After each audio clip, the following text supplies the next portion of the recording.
First Samuel 16:23. Whenever the evil spirit from God bothered Saul, David would play his harp. Saul would relax and feel better, and the evil spirit would go away. Noong unang panahon, iniisip ng mga tao na ang lahat ng bagay ay galing sa Diyos, kaya maging yung mga tinatawag nilang evil spirit, pinaniniwalaan nilang hindi makapanggugulo kung hindi pinapayagan ng Diyos. At itong episode na ito, si Haring Saul masyadong bothered. Masyado siyang maraming psychological baggage that he was already suffering. But whenever David would play the harp for him and even sing for him, the so-called evil spirit would go away, he would relax, he would go to sleep. Sa tinagal-tagal ng ating pag-aaral ng Biblia, pagsamba, paglapit kay Jesus, dapat ang bunga nito ay kapayapaan, katahimikan ng loob. Happiness is blank, blank. Mamaya na natin lalagyan ng laman. Panginoon, salamat po. Dahil kayo ay patuloy na nagbibigay sa amin ng mga kaunawaan, kaliwanagan, para lalo kami magkaroon ng buhay na payapa, tahimik, isang buhay na masagana sa aming espiritu, sa aming kalooban. At ngayon, Panginoon, sa aming paglapit sa inyo, sa pagdiriwang namin ng kabutihan nyo sa aming buhay, patuloy nawa kayong mangusap at umakay sa amin. Be our preacher, our teacher, unto Jesusness, into a life of peace and rest and love. Father, we ask you, we seek you to be our preacher in the name of your Son, Jesus. Happiness is, ano nga ba talaga ang elemento, ang sangkap ng tunay na kasiyahan? Negative emotions, according to studies, become negative energies that block other energies. Na yung ating mga negative emotion, they become electrical impulses in the body, they become energies that are negative, at sumasalungat sila sa pagdaloy ng ibang mga positive energies in our body. Kaya nagkakaroon tayo ng mga karamdaman pag lagi tayong mga merong negative emotions.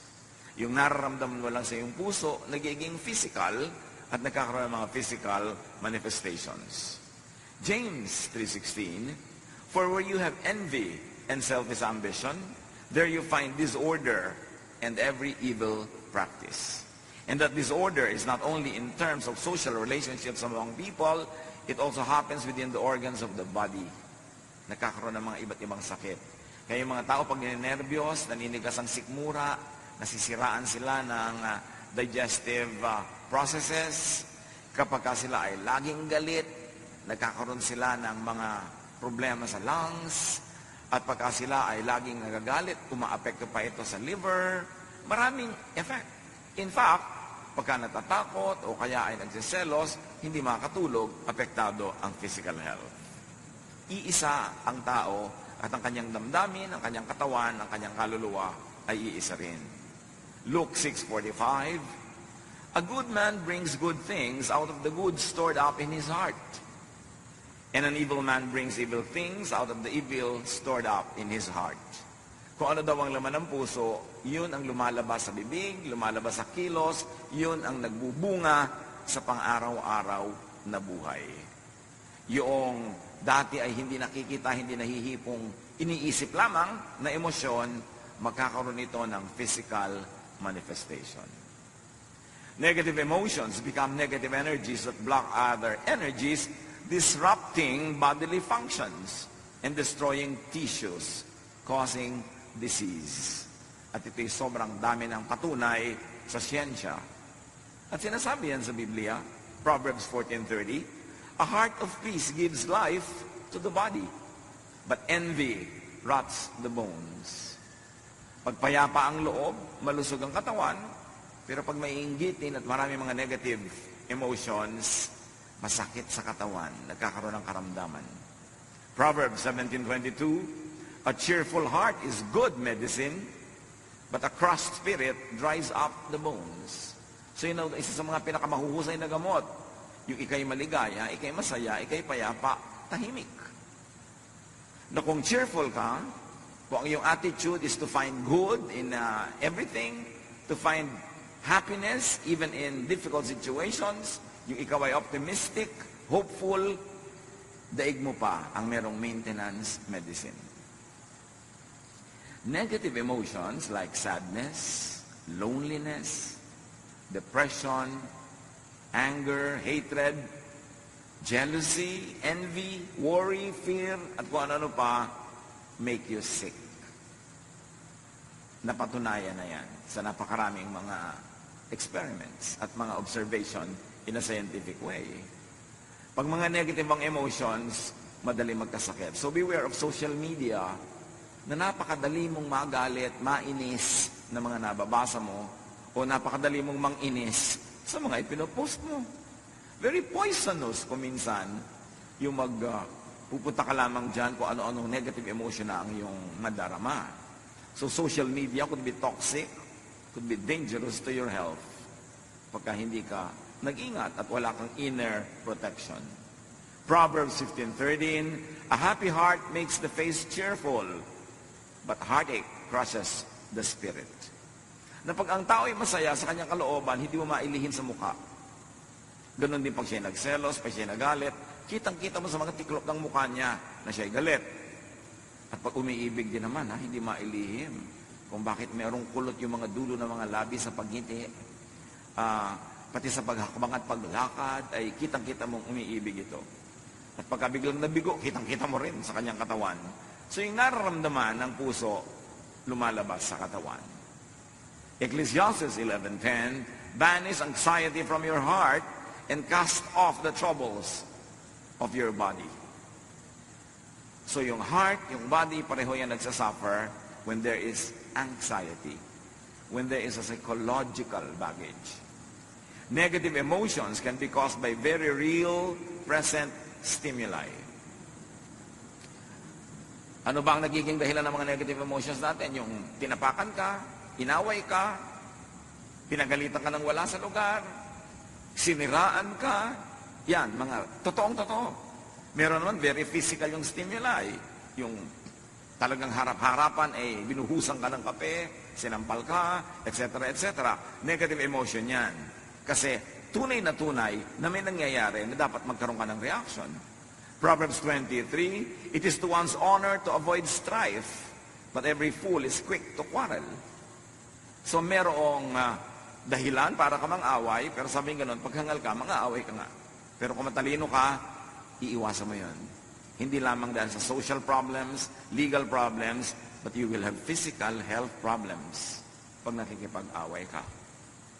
Proverbs 15:1 and 4, a gentle answer turns away wrath, but a harsh word stirs up anger. Word, salita, sound waves.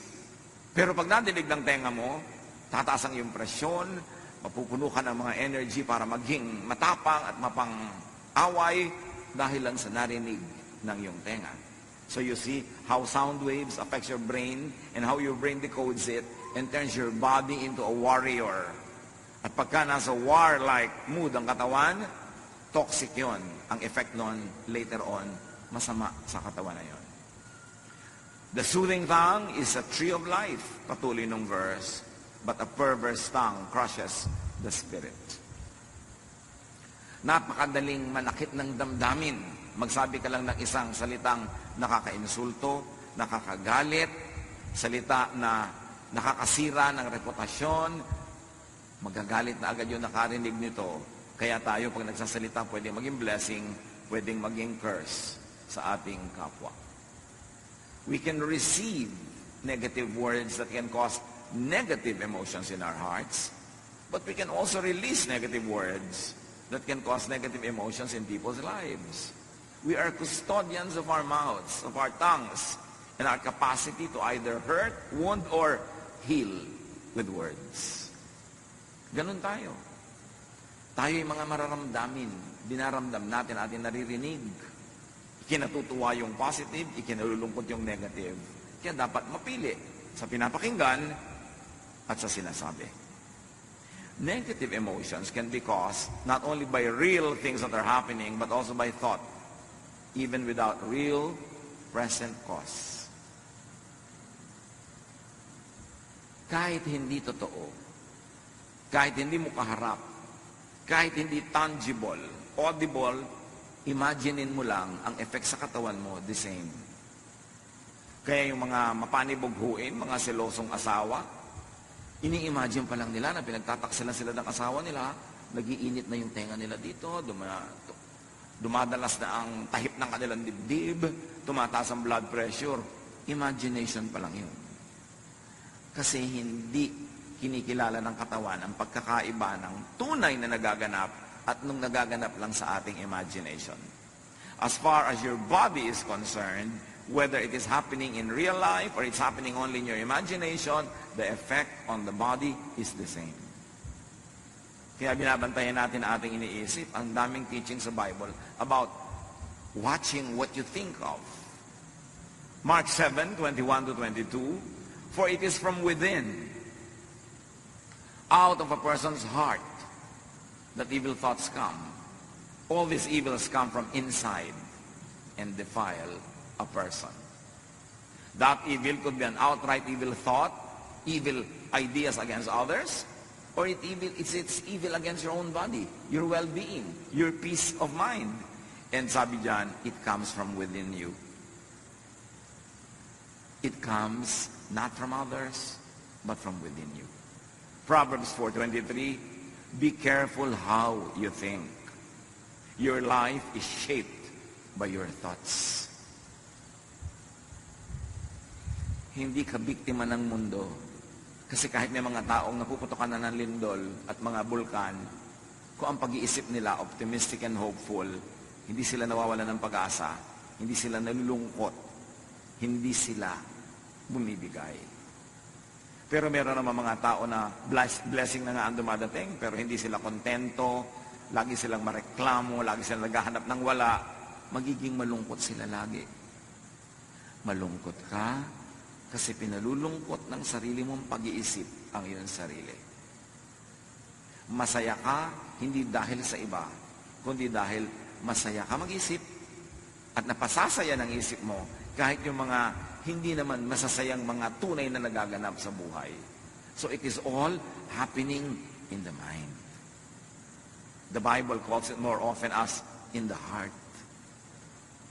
Ang iyong kasiyahan o kawalan nito, ang iyong ligaya o lungkot, depende kung paano ka mag-isip. Hindi depende sa nangyayari sa labas mo sa mundo. Be careful how you think.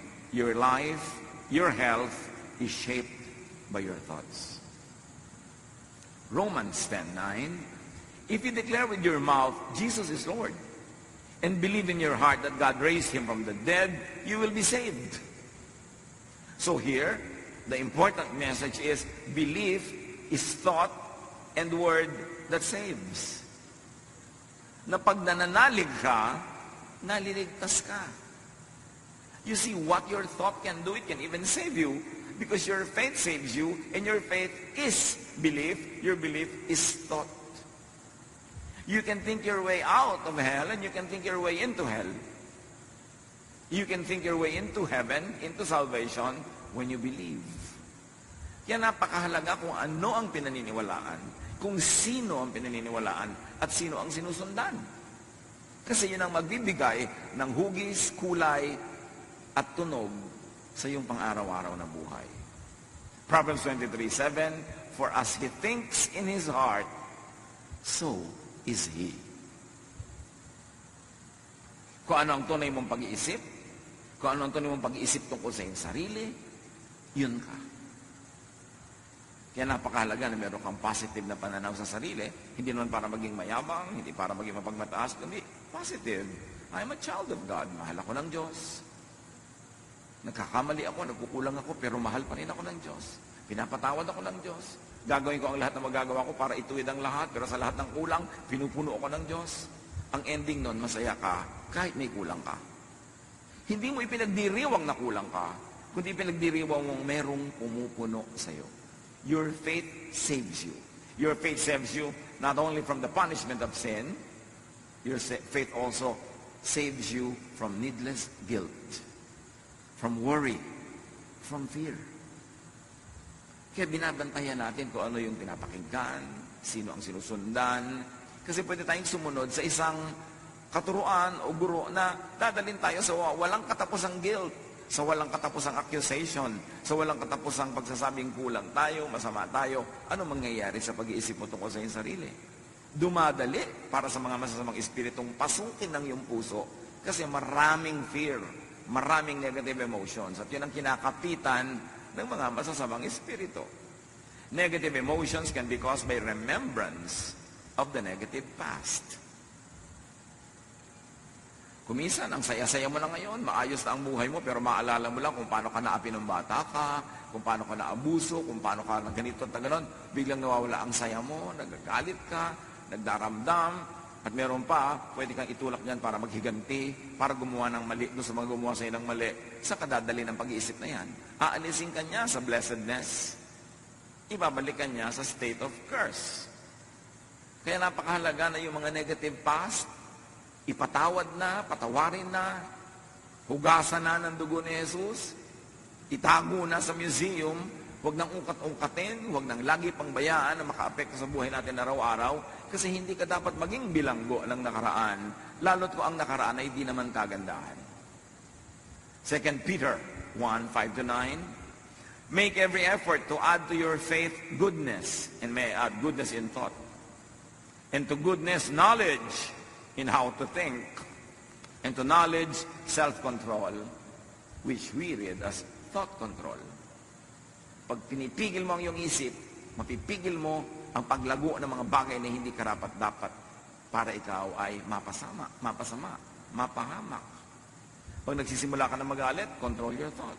Change the topic. Pag nagsisimula ka na uling lumabas na naman ang kutakot-takot ng mga negative things, control your thought. Because if you don't control your thought will control you. And as you think, you become. Kaya mayroong mga tao, sobrang magagalitin. Walang kakwenta-kwenta, galit agad. Kasi galit sa mundo. Kasi marami na siyang galit na inipon sa kanyang puso. Para kumbaga sa puso niya, isang baso, isang patak na lang puno na, aapaw na.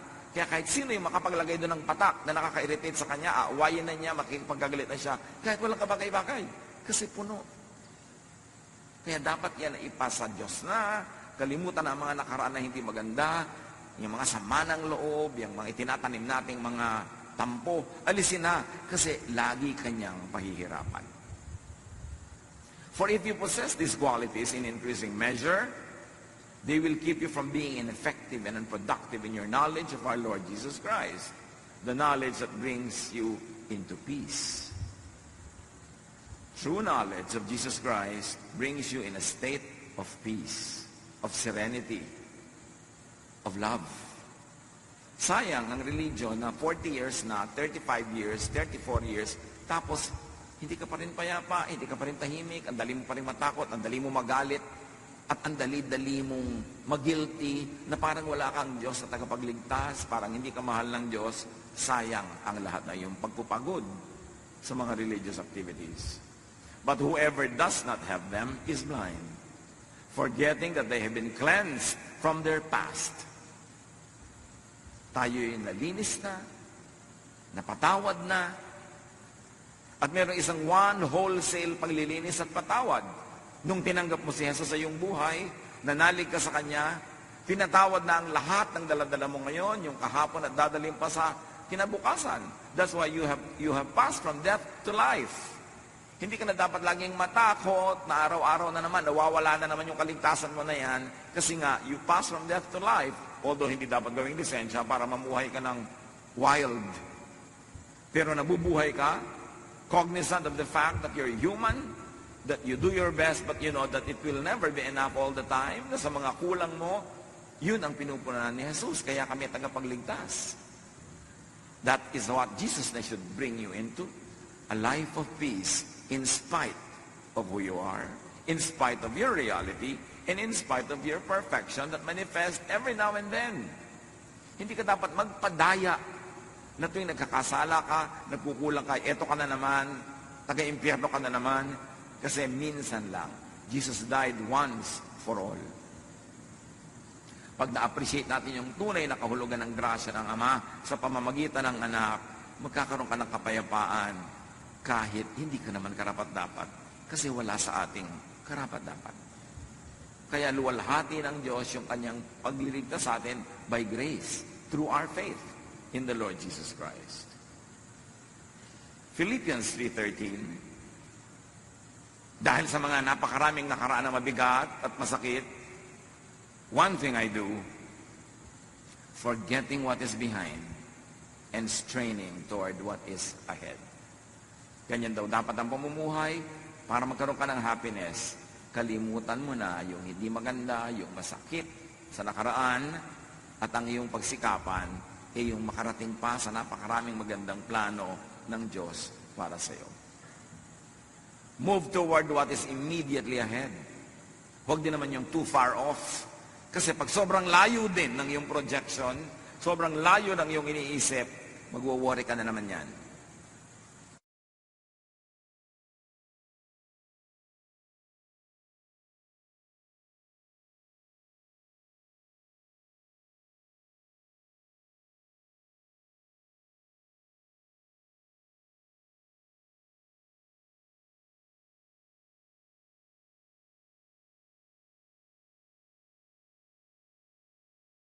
Permanent way.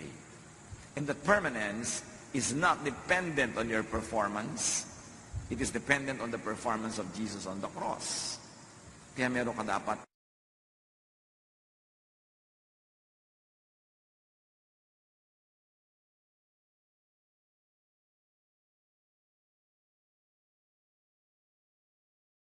ipasa Diyos ang mga bagay na yan. Imagine fast-forwarded troubles and sufferings, needs, wants, and poverty. Imagine and fast-forwarded sadnesses will make you miserable. Yung kumakain ka pa lang ngayon, iniisip mo na baka bukas wala. Paano ka sasaya ngayon? Ang iniisip mo na agad yung possibility na bukas ay wala. Matthew 6:34, therefore do not worry about tomorrow. Sabi ni Jesus, for tomorrow will we worry about itself. Each day has enough trouble of its own. Ang grasya sa iyo ng Diyos, kasya para sa mga troubles of today. Pero hindi yan para sa troubles of tomorrow. Tomorrow's troubles will be accompanied by tomorrow's blessings. Tomorrow's needs will be accompanied by tomorrow's provisions. But when you divide your provision for today between the need of today and the need for tomorrow, both today and tomorrow, you will have only one half. You will be lacking all the time. May tamang panahon. Hindi naman sinasabing huwag kang magplano para sa future, maging pabaya ka na lang. Pero magtanim ka para sa future, pero pagkatanim mo, diligan mo, ayusin mo, huwag ka mag-worry about it. And then, kainin mo yung binibigay ng Diyos para sa iyo today. Proverbs 27:1, do not boast about tomorrow, for you do not know what a day may bring forth. So kung masyadong isipin nyo ang layo-layo pa, kasi hindi mo nga alam kung buhay ka pa pagdating ng oras na yun. Pinroblem tayo sa pa ngayon, nabawasan pa yung happiness mo na dapat for today, lugi ka. James 4:13-14. Now listen, you who say, today or tomorrow we will go to this or that city, spend a year there, carry on business and make money. Why? You do not even know what will happen tomorrow. So meron kang general plan for the future, but you don't become too obsessed with it. May preparation ka, generally speaking, when it comes, but you don't destroy your today worrying about tomorrow. And definitely, you don't destroy your today thinking about the past. Lalo namang walang mangyayari dahil tapos na yun.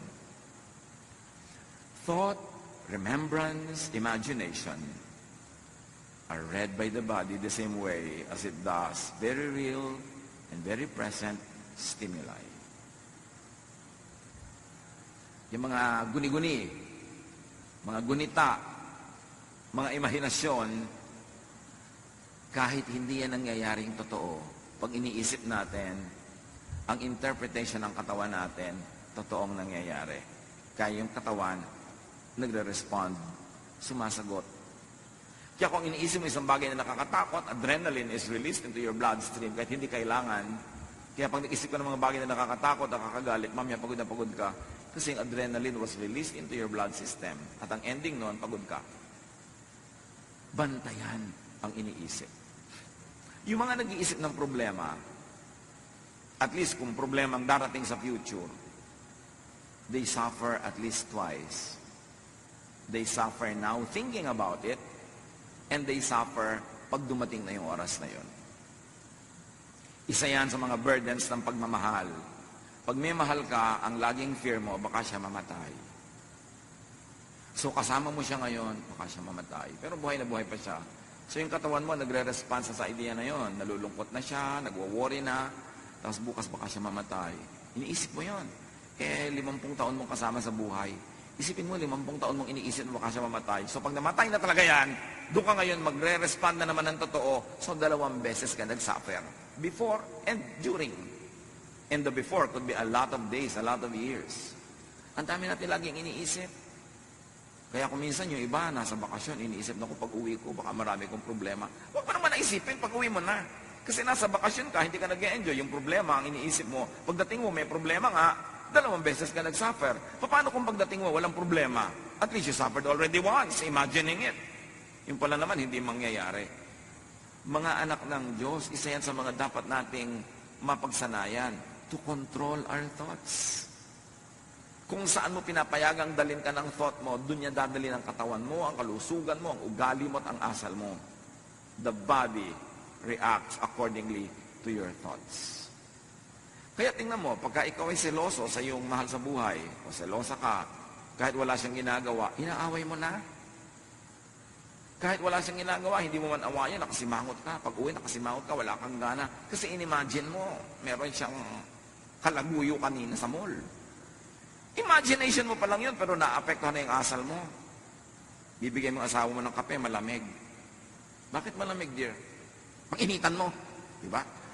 Bakit ka ganyan? Kasi ini-imagine ko may kasama ka. Yung ganon. Pero hindi mo naman siyempre aaminin na may ini-imagine ka. Ang masama nun, yung wala naman pala, nagdusa ka na. Ngayon, kung meron talaga, sabi mo, Pastor, paano kung meron talaga? Doon ka lang magdusa. Kung nalaman mo na. Pero hindi mo pa alam, nagdudusa ka na, di ba lugi ka niyan? Paano ko po mapaghahandaan? Wala naman talaga nakakapaghanda sa ganyan. Meron ba talagang napigil pagka gusto? Naku, hayaan mo. Gumawa ka ng buhay mo, masaya ka, productive ka, para kung sakali mangyari yon, hindi ka pilay na pilay na pilay. Yan ang sinasabing, maganda ka sa future, pero don't be obsessed with the future. Yung paano po kaya pagka nagluko yung asawa ko, mga 10 years from now, ngayon in love sa akin, pero ang dami ko na pong nakitang pagkatapos, iniiwan yung asawa, ano pong paghahanda ang gagawin ko? Mag-gym po ba ako? Magpapasexy ako? Magpapaganda ako? Ang dami magagandang iniiwan pa rin. Gusto mo maghanda? Pero ipanalangin mo huwag matuloy. Maghanap buhay ka. Kailangan may pera ka. Para pag iniwan ka, hindi ka gutom. Ngayon, hindi ka iniwan, di doble pera nyo, masarap. Dapat nag-aanda ka, hindi yung negative na puro fear, wala ka namang ginagawa. Imagine, and you will feel.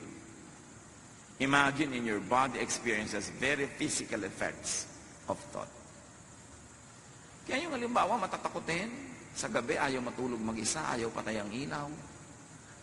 Sa kabilang kwarto, meron kang isang kasambahay doon na tahimik at masarap ang tulog, ikaw hindi. Bakit? Anong pinagkaiba? May multo ba sa kwarto mo at sa kanya wala? No. Magkaiba kayo mag-isip. Tinatakot mo ang sarili mo. Naku, amoy kandila. Mabuti nalalayo ang mga lamok. Kaya mo, kaya matakot sa mga ganyang bagay. Paano mo kinokontrol ang isip mo o ikaw ang kinokontrol niya? Your body suffers, gets tired, and gets sick. Ayon sa opinion ng maraming mga health practitioners, napakaraming sakit ang aalis sa katawan natin kung positive lang tayo mag-isip. Kasi kung ikay laging takot, laging galit, bumababa ang immune system mo. May dumadaan lang na hatching ng kapwa, may sakit ka na rin mamaya. Kasi negative ang attitude mo, galit ka. Mahirap daw tabla ng mga sakit yung masasaya. At may mga experiments sa mga hospital observation, yung mga cheerful patients, mas mabilis tablan ng gamot ng mga protocols na ginagawa sa kanila kaysa yung mga taong naging negative. Kaya ito maraming dalaw, lalo yung mga dalaw, nag-aabot-abot ng mga pera, may daladalang prutas, mas mabilis gumaling. Pero yung may dalaw ka nga, tapos kakainin nila yung pagkain, nabutan nila sa kwarto mo, nabibinat ang may sakit. Kasi emosyon mo, nakaka-apekto talaga. Yung doktor, dumadating pa lang, sasabihin agad, mukhang bang kayo doktor na ito, hindi ako mapapagaling. Paano ka tatabla ng administration niya? Negative na yung iniisip mo agad. Kaya may tinatawag na placebo effect. Isang grupo ng pasyente, pinainom ng gamot na hindi naman talaga gamot, kunwari lang. At yung isang grupo, pinainom din ng gamot na yon. Yung mga naniniwala na gamot yon, nanggalingan. Kahit hindi talaga gamot yung inom. Kasi yung pananalig mo, yung pag-iisip mo, takes command of your body. That is the part of us that was made in God's image. There's power in our thought. There's power in our words. Kaya iniingatan din natin ating mga salita na hindi laging negative. Because by saying many negative things, we're actually praying in the negative. But saying very positive and encouraging and beautiful things actually are prayers. Even without the amen ending, prayer ang lahat ng iniisip at sinasabi ng tao. Hindi dinidelineate ng heaven yung statement, yung mura, yung prayer na formal at yung iniisip. Pare-pareho lang yung nagre-register. Kaya bantayan. Fix your sight, your attention, your thought on Jesus. Nagkakasala ka, nagkakamali ka, fix your eyes on Jesus.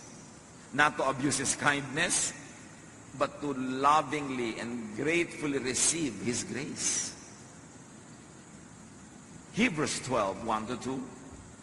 We must get rid of everything, and I say every thought that slows us down, especially the sin, and if we may read it as negative thought or lack of faith, that just won't let go. And we must be determined to run the race that is ahead of us. We are reading the verse in the context of our topic, because it could be read many ways. Dahil napaka-general and universal ng mga ideas that can find many applications in daily life. So we must get rid of every thought that slows us down, especially negative thought, lack of faith, na ipinagpipilitang maghari sa ating isip. We must keep our eyes on Jesus, who leads us and makes our faith complete. Colossians 3:2, set your mind on things above, on what brings peace, not on earthly things, or on what brings vexations and trouble. Psalm 94:19, when anxiety was great within me, your consolation brought me joy. You see, what do you focus on? Sabi ng Psalm 94:19, nung ako'y binabagabag ng mga alalahanin ko, ang pag-iisip ko sa inyo, ang pagtuon ng isip sa inyo, ang pagbibigay nyo ng ginhawa sa aking kalooban, ang siya ko nagiging lakas. So kanino ka nagpo-focus? There's the problem, but there is God. There is our weakness, but there's the strength of the Lord. There is our impurities, but there is the purifying work of the Lord Jesus Christ. Saan ka titingin? Pag tumitingin ka sa iyong asawa, yung anak, magulang, kapatid, kapwa, kaibigan, anong gusto mong tingnan? Yung work ng devil sa kanya? Marami yun. Bakit hindi mo tingnan yung work ng God sa kanya? Marami lalo yun. Para ka maging mapagpasalamat and appreciative.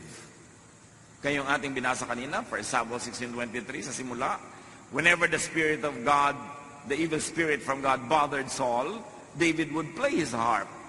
Saul would relax and feel better, and the evil spirit would go away. Read the evil spirit as vexation. Probably envy, because Saul was envious of everyone around him, especially David. And then David was playing the harp. Ano nangyayari? There was a non-threat. Relax si David, wala siyang hawak na armas, siya ay tumutugtog, wala siyang hawak na bato na ibinato niya kay Goliath. So there's relaxation. And when there is a non-threat, when there is relaxation, evil spirit goes away, meaning peace and rest come instead. Pag inanalyze mo yan, in a very physical way, what drives away the evil spirit? Relaxation, trust, and the beauty of music, the beauty of a song. Kaya napakahalaga ng arts sa buhay natin. Kasi pag tayo nakakakita ng magagandang bagay, nakakarinig ng magandang musika, pagka tayo ay naliligid ng mga taong nag-i-inspire sa atin na mag-relax, Kasi sila non-threatening, non-competitive. What happens? Evil spirits go away. Whether those spirits are actual spirits or emotions that are very, very negative, that poetic writers of the Bible call evil spirits. Whether they are real evil spirits or symbolic, the same effect happens. When you relax, your demons go away. Kaya sa lifestyle natin, maganda naman na tayo ay busy, maganda na tayo productive, maganda na tayo maraming ginagawa, pero dapat marunong ka magpahinga. Kasi pag hindi ka napapahinga, pinamumugaran ng mga masasamang espiritu ang iyong utak. Kasi yung kulang ka sa tulog, kulang ka sa pahinga, madali ka magalit, tapos nagsiselos ka pa, nainggit sa iba, kay dali-dali mong akitin ng mga masasamang espiritu para pumasok sa isang magulong pag-iisip. At habang gumugulo yan, lalong dumadali sa kanila, naguluhin ka pa ng guluhin. That's why that trend has to be reversed. The cycle has to be escaped from, the cycle of negative feeling and negative ideas, at gawin itong positive. Romans 8:6, the mind governed by the flesh is death, but the mind governed by the Spirit is life and peace. Mind. Our mind is the biggest battleground. Pag natalo ka na sa loob ng isip, matatalo na ang iyong katawan, matatalo na ang iyong ugali, matatalo na ang ginagawa mo sa labas, at pakikitungo sa iba, talo ka na. Ang nananalo sa spirit, sa isip pa lang. Our battle is not against flesh and blood, but against powers, against principalities in the air, or if you like to say it, principalities and powers in the brain, in the mind. Yung mga umaagaw sa atin, sa ating pag-iisip, sa ating value system, sa ating behavior. Negative emotions make the body go in fight or flight mode, marshalling and expending precious energy, and they cause stress, imbalance, illness, and damage to the body. Mga kapatid, kung meron sa ating sakitin, may dumaan lang na ibon, may sakit ka na. May konting alalahanin lang, sobra ka nang inuubo, laging masakit ang ulo, masakit ang bewang, masakit ang paa, masakit lahat. Paki-review ang paraan ng inyong pag-iisip. Baka kayo malungkotin, madrama, masuspetsa, maselos, lalo mainggitin. Napakarami mga mainggitin, lagi may sakit. Hindi nakakapagtaka yun. Kasi ang inggit, parang anay yan na kumakain sa loob ng iyong puso. Magkakasakit ka. Hindi ka pwedeng mainggitin na hindi ka nagkakasakit. Kasi pagka tuwing umaasenso yung buhay nyo ng kapwa, sumasama ang pakiramdam mo. Mayroon nga mga Korean na nagsabi, because of their excessive progress or so-called materialism daw ngayon, whenever the house of your neighbor gets an extension, you have a heart attack. Dahil nagkakainggitan. Mayroon sobrang kompetisyon. Pag ikinalulungkot nyo ang pag-asenso ng kapwa, kakasakit kayo. Pagka gusto nyo masama ang mangyari sa kapwa, bago pa makarating sa kanya yung masamang thought, nasa loob na ng isip nyo, mangyayari na yun sa inyo in many ways. Anger, jealousy, envy is like acid. It destroys its container before it could destroy others. Kaya bantayan natin ang ating isip kung ano yung pinaglalagay natin dyan. Kasi dyan nagsisimula ang ating sakit o paggaling. Importanteng kontrolin yan. James 4:1, what causes fights and quarrels among you or within you in your person? Don't they come from your desires, from your feelings that battle within you? So you see, feelings that battle within you cause a lot of imbalance and it will cause a lot of problem. Isaiah 40:30-31, even youths grow tired and weary, and young men stumble and fall. But those who hope in the Lord will renew their strength, will renew their thought, will renew their emotions, because those whose thoughts are in the Lord become well. They will soar on wings like eagles. They will run and not grow weary. They will walk and not faint. At ano lahat ang source nun? When you hope in the Lord. when you are positive, when you believe, you will have abundant, even above normal strength. You will run and not be weary, sabi in a poetic way. You will always renew your strength. Why?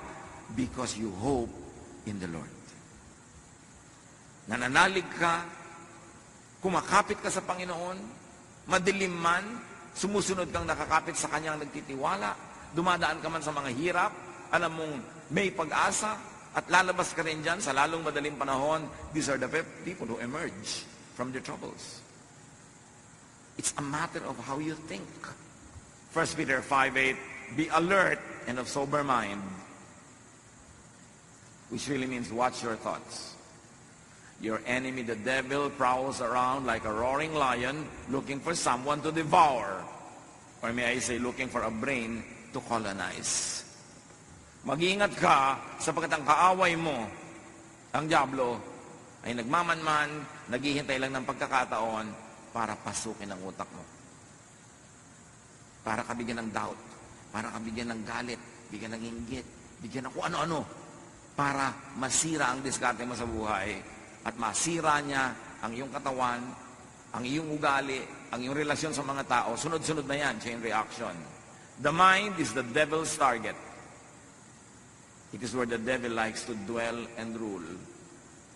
Kaya pag sinabi natin, thy kingdom come, thy will be done on earth as it is in heaven, we are saying, Lord, rule in our minds. Rule in our thought life. Kayo maghari sa paraan ng aking pag-iisip. Bantayan ko kung sinong pinatitira ko sa loob ng aking utak. So happiness is positive thoughts. Happiness is positive emotions.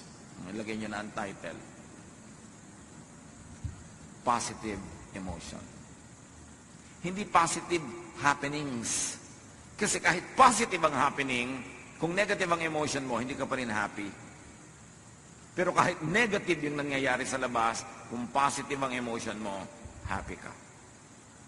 So ang iyong kasiyahan, ang iyong kalungkutan, nasa iyong pag-iisip.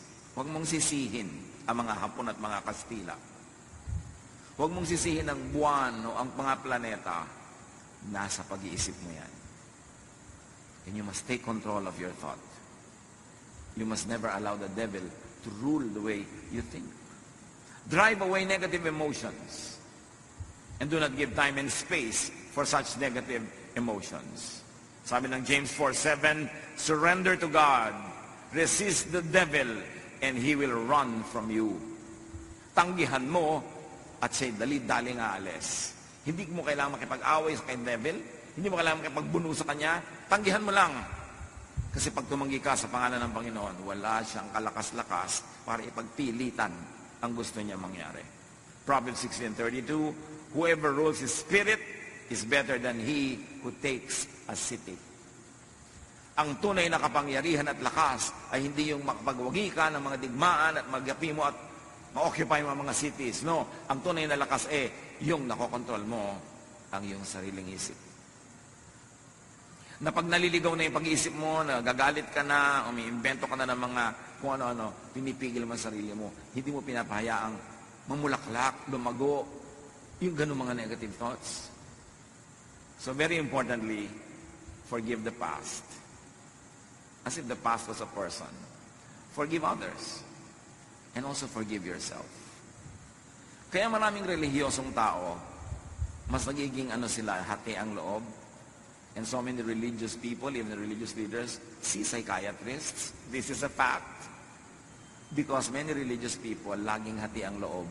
Kasi meron silang iniisip na moral standards na dapat nilang maabot. Tapos alam nila yung katotohanan ng buhay nila na hindi nila naaabot. Nagkakahati-hati ang loob nila. Nagpapanggap sila, nabubuhay sila sa pagkukunwari. Lalong nakahati ang loob nila. Lalo sila nagkakaroon ng mga psychological and emotional sicknesses. Kasi hindi nila nare-resolve na yes, God is holy. Yes, God is perfect. Yes, God is sinless. But God remembers that we are dust. Not a license to abuse it, but whenever your best falls short of God's glory, you know that God's Son, Jesus, His blood cleanses us from all sin.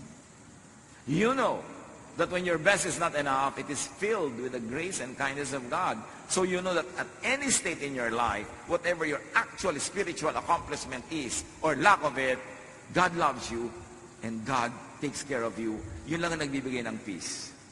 Pag yan ang naunawaan mo sa iyong religiosity, yes, banal na banal ang Diyos, pero ang Diyos manaalalang ikaw ay gawa sa lupa. Natatanggap mo yun. Hindi mo inaabuso, hindi mo ginagawang lisensya para sinasadya mo ng magkulang, pero alam mo sa iyong mga pagkukulang, pinupuno ka ng Diyos, doon ka lang matatahimik. Kaya pag hindi naintindihan ng tao yung Jesusness, the love of Jesus, at i-misinterpret na yon as a wrong teaching, encouraging sin, which is of course not what it should be, pag hindi nyo yun naintindihan, magiging pabigat lang sa kanya ang religious belief. Magiging pabigat sa kanya ang religious membership and even a religious ministry kasi laging mahahati ang loob niya sa katotohanan tungkol sa kanyang sarili na alam niya at sa napakataas sa pamantayan na pwede inaabot ng marami, not realizing the grace of God makes us accomplish that through Jesus. So ano dapat ang effect? Nakikita natin sa kasaysayan, napakarami mga depressed people pero religious. Napakarami mga pagkukunwari, pagbabalat kayo. Kasi ang hindi nila nauunawaan, aside from God is holy, is that your faith by the work of Jesus makes you holy. That it fills all the kulang. Pero lagi kong idinidiin na hindi yung lisensya. Para huwag ka na gumawa ng tama, puro mali na lang. No. Sa pagsisikap mong paggawa ng tama, kulang at kulang pa rin yan. God remembers that we are dust. That's when the grace of God is your shelter, is your protection. And when you understand that and live in the spirit of peace and rest because of the work of Jesus, that's when you can have peace. Doon ka matatahimik. At yun ang pangako ni Jesus, my peace I give to you. Come to me, I'll give you rest. Paano ka magkakaroon ng peace and rest kung lagi kang uusigin ni Jesus dahil may kulang ka? Kundi, no. The blood of Jesus cleanses us from all sin. Ephesians 4:31-32, get rid of all bitterness, rage, and anger, even that which is directed against yourself. Kasi marami mga tao bitter against themselves, overly guilty about their imperfection. Ang nangyayari, nahahati sila. Nagkakaroon ng schizophrenia. That's why many religious people are psychiatric cases. Hindi nila napagdudugtong yung kabutihan at kabanalan ng Diyos at yung kanilang pagiging tao na habang sinisikap nilang maging kawangis ng Diyos sa lahat ng mga bagay na kulang sila, pinupuno yun ng pag-ibig ng Diyos. So sabi, be kind and compassionate to one another, forgiving each other, just as in Christ, God forgave you. And of course, you should never fail to include yourself. Be kind and compassionate to yourself, forgiving yourself, just as in Christ, God forgave you. At ganon din ang gagawin natin because you have to love your neighbor as you love yourself.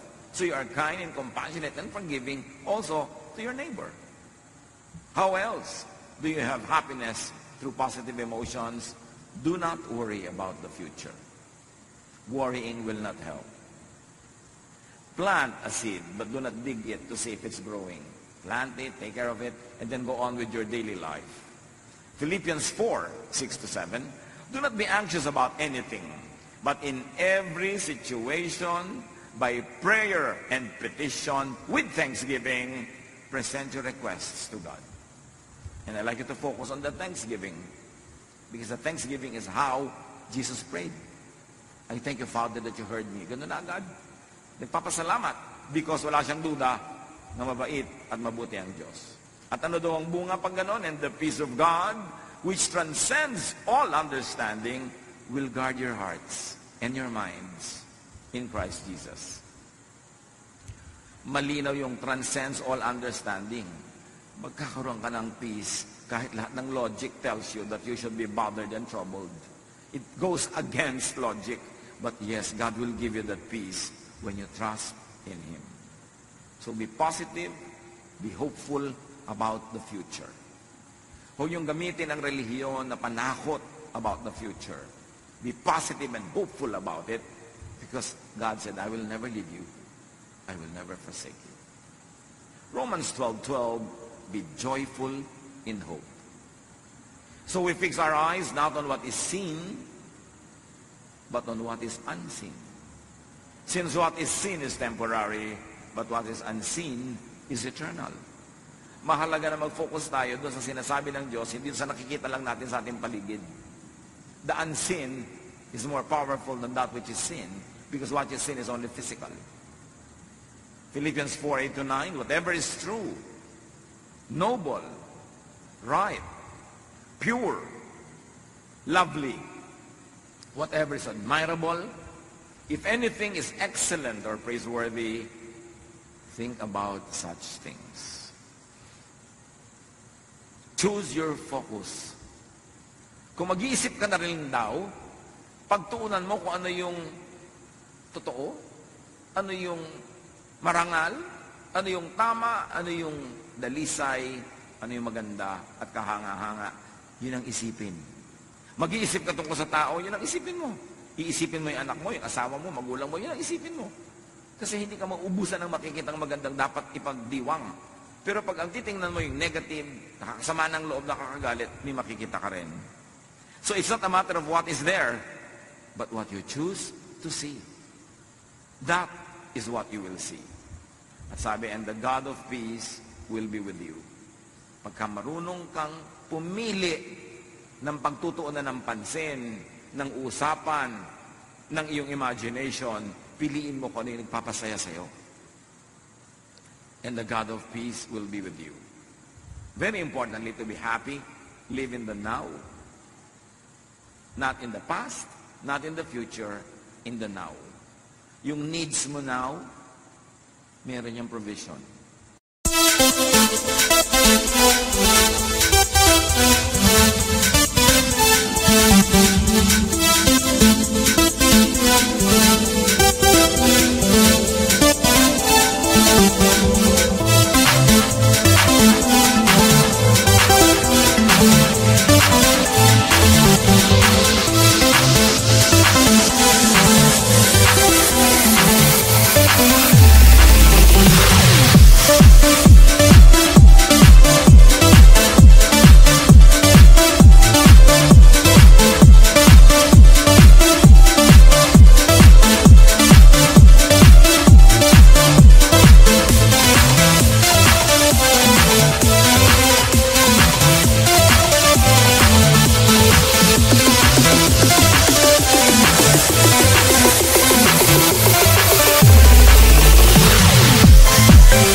Pag inisip mo ngayon, magwo-worry ka. Lalo naman yung mga needs mo in the past na pinagluluksa mo pa hanggang ngayon, parang kailan ka makakalaya mula doon?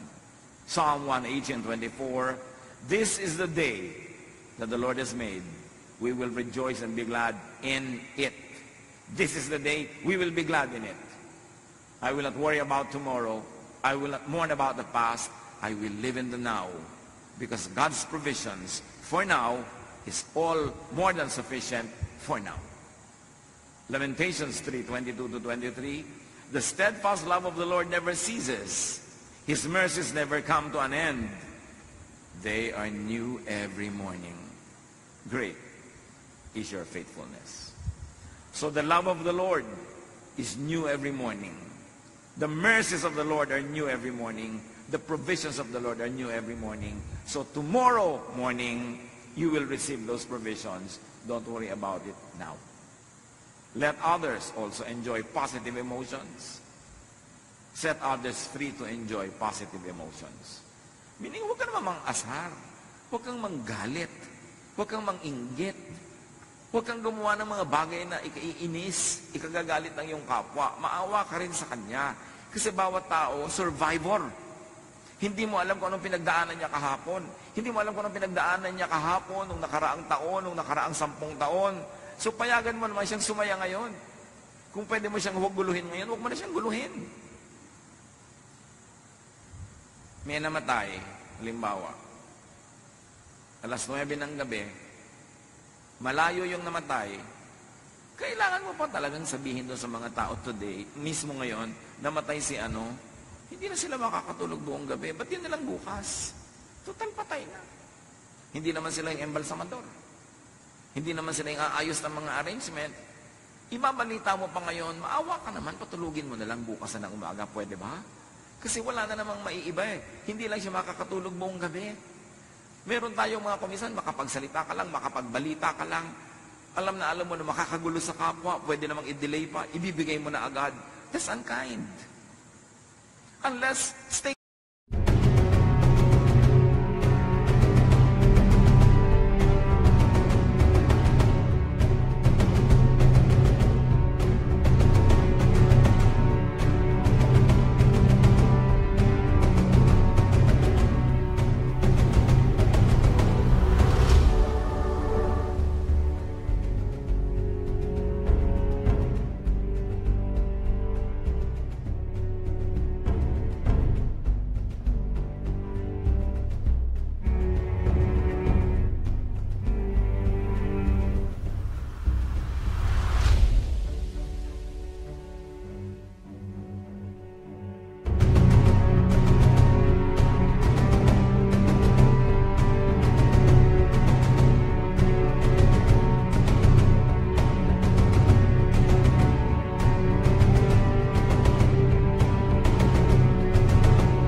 Holder yung tao unless yung kanyang immediate attention and knowledge of it would change and make things change for the better. Pero may mga bagay na ipinagpapabukas na. Kasi naaawa ka doon sa taong hindi na lang makakatulog ngayon. May mga bagay na hindi mo na ikinukwento. Yung mga, alam mo ba, doon sa kabilang mesa, pinag-uusapan ka, ganito ka daw, ganon. Ano magagawa niyo doon sa mga matatabil na dila na yon? Tapos itong tao masaya, gagalitin mo, mawawala yung saya niya dahil pinaadating mo sa tenga niya yung mga nakakagalit na bagay na malaman man niya at hindi, cannot change the universe. Ibabalita mo lang sa tao yung negative kung nanganganib ang kanyang buhay at meron siyang dapat gawin para maligtas o meron siyang pwedeng magawa para ayusin ang situation. Pero for the sake of just being informed, maawa ka sa tao na kung minsan sandali na lang siyang sumasaya, bihira na lang ang panahon na siya ay makapahinga, bubuhusan mo pa ng mga bagay na negative, yung isip niya, balik na naman siya sa gulo. We should be kind to one another. Hindi yung ma-unload mo lang yung problema mo, ay naku, salamat naman, gumaan ang loob ko. Nasabi ko sa iyo, oo nga kasi loob ko ang bumigat. Gumaan nga ang loob mo at may expense. May mga ganun, huwag kang pagaan ang loob mo, tapos ibubunton mo lang sa iba. O kaya, hindi rin naman gagaan yung loob mo, bubuntunan mo pa siya, idadamay mo pa. Ang dami-daming ipinagdurusan ng tao. Kung kaya mo na huwag nang dagdagan pa yon, huwag mo nang dagdagan. May mga tao na yung sinasabing the straw that broke the camel's back. Alam niyo mga camel, kinakargahan niya ng napakaraming mga damo na binubuhat niya. Takala ng tao ang lakas-lakas niya. Meron naman nagdagdag ng isang straw na lang, natumba na yung camel. Kasi isa na lang pala ang idadagdag, magtutumba na siya. At sa buhay natin, ang mga kapatid may ganon. Yung bang ang dami mong dala, ang dami mong lungkot, ang dami mo nang alalahanin, kung pwede lang sabihin sa mga tao, please, kung may sasabihan ka na magdadagdag ng lungkot ko ngayon, huwag na muna, hindi ko na kayang madagdagan to. Baka masampal na kita. Kahit hindi ikaw ang may kasalanan, nagdidilim na kasi ang isip ko. No? So, please lang, huwag muna akong dagdagan ngayon. Mga kapatid, makiramdam naman tayo. Makiramdam tayo. Lalo itinetext mo lang yung problema. Naiinis ka sa kapitbahay mo, ite-text mo pa doon sa pinsan mo. Hindi mo alam kung ang dami na niyang dala ngayon dadagdagan mo pa. Hindi mo pwede sarilinin mo na lang yung inis mo sa iyong neighbor. Ba't kailangan mong ipasa? Be kind. Luke 17:3. If your brother or sister sins against you, rebuke them. Sino daw nire-rebuke? Kung sa'yo talaga nagkakasala. Haba, nakatapak yung paa niya sa'yo, ang bigat-bigat ang bakya niya. Rebuke them. Kasi ikaw yung natatapakan. Pero hindi naman ikaw yung naapektuhan, hindi ka sa kanya nagkakamali. Huwag ka mag-rebuke na mag-rebuke. Akala naman natin, kung mo churchmate mo, rebuke ka na lang rebuke. Sabi, if your brother or sister sins against you, yung ikaw talaga ang directly, significantly affected and damaged, rebuke them. And if they repent, forgive them. Pero hindi ka rin rebuke ng iba na hindi naman siya sa'yo nagkakasala. Hindi ko mo member mo rin ng the same church or fellowship, Ikaw na to si Mrs. Madam Rebuke, si Mr. Rebuke, na pinapabigat mo ang damdamin ng mga tao, imbes unahin mo muna silang tulungan. Help others have and enjoy positive emotions. Kasi marami ng dala ang kapwa. Romans 15:2, each of us should please our neighbors for their good, to build them up. So stop scaring people. Stop making others worry. Stop provoking others into negative emotions. Kung hindi kailangan, huwag na tayong manakot. Huwag na tayong manggalit. Huwag na tayong magdamay. Kasi ang mga tao, marami ng dalahin. Jesus wants you happy. Pero mangyayari lang yon pag sumunod tayo sa paraan ng pag-iisip niya. Forgive. Forget the past. Be hopeful. Be positive. Be filled with love. And that is the way to happiness. Pag hindi tayo masaya, mga kapatid, tayo ang 99% na dahilan. Paraan ng pag-iisip, paraan ng ating ugali. At remember, kung tayo mga masasakitin, reviewin ninyo ang inyong pag-iisip, mga kapatid. Ang ating mga emotion, because mind over matter talaga yan. And Jesus wants you well. That's why be changed by the renewing of your mind. Panginoon, salamat. Salamat po dahil kayo ang aming doktor at kayong nakakaalam ng unang dapat gamutin ay aming isip. That is really mind over matter. Gamutin ang paraan ng pag-iisip namin. At nasa gayon, with positive thoughts, our bodies are aligned with the energies that come from heaven. Our immune system becomes stronger. We are able to absorb in a better way all the food that we eat. At Panginoon, aming katawan, sumusunod sa aming isip. Turuan niyo kami maging watchful in the way we think. Pagbulay-bulayan natin mga kapatid, ang very personal application nito sa ating mga buhay.